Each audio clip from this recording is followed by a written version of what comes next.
और अगर उनकी ज़बान के ऊपर अगर पुलिस खामोश रहेगी तो कल हमारे मुंह में भी ज़बान है, हम भी उस ज़बान का इस्तेमाल करेंगे। महाराष्ट्र में लाउड स्पीकर को लेकर बवाल मचा हुआ है।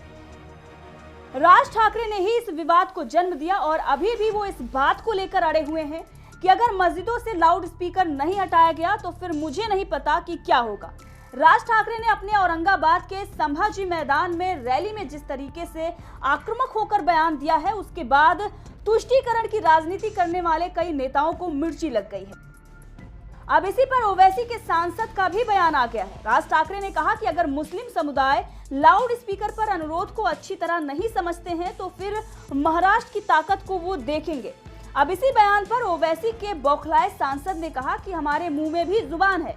राज ठाकरे जिस अंदाज में बोलेंगे हम भी उसी अंदाज में जवाब देंगे। कानून है और जो कानून उनके लिए है वही कानून मेरे लिए है, और अगर उनकी ज़बान के ऊपर अगर पुलिस खामोश रहेगी तो कल हमारे मुंह में भी ज़बान है, हम भी उस ज़बान का इस्तेमाल करेंगे। दरअसल मनसे प्रमुख ने औरंगाबाद में जनसभा को संबोधित किया था।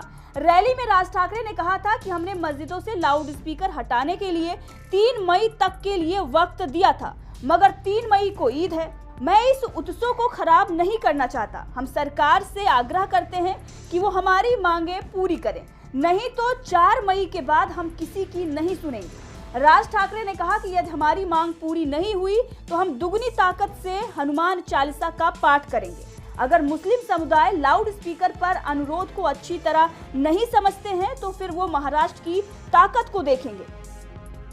बस इसी बयान को लेकर ओवैसी के सांसद, जो कि औरंगाबाद से ही सांसद हैं, उन्हें मिर्ची लग गई और फिर उन्होंने भी इस पर अपनी बौखलाहट दिखा दी। जिसके पार्टी के नेता 100 करोड़ पर हम 30 करोड़ भारी पड़ेंगे, 15 मिनट के लिए पुलिस हटा दो तो हम आपको बता देंगे, जैसे बयान देते रहते हैं, उन्होंने राज ठाकरे की बयान की जांच और पुलिस एक्शन की मांग कर ली है।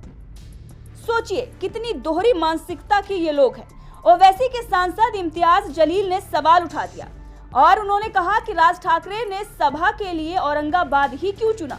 उसके बाद जलील ने राजनीति पर भी ज्ञान दिया। जिसकी राजनीति बंटवारे पर चल रही हो वो एकता की बात कर गए और कहा कि अब इन दिनों हर सियासी दल यही सोच रहा है कि अपनी राजनीति चमकाने के लिए देश को जलाना होगा।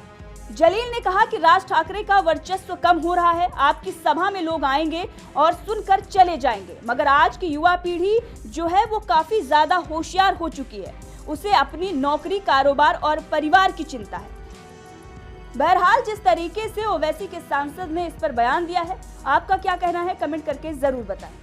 देते समय 16 टर्म्स एंड कंडीशन रखे थे, वो पूरे जितने भी कंडीशंस लगाए गए थे, पुलिस ने कहा था कि आप ये कर सकते हैं, ये नहीं कर सकते, ये कर सकते हैं, ये नहीं कर सकते हैं। मेरे हिसाब से वो पूरे कंडीशंस जो है उसका उल्लंघन हुआ है, उसका वायलेशन हुआ है। अब हमको ये देखना है कि अगर ये पूरा वायलेशन अगर हुआ है तो आप क्या करते हैं।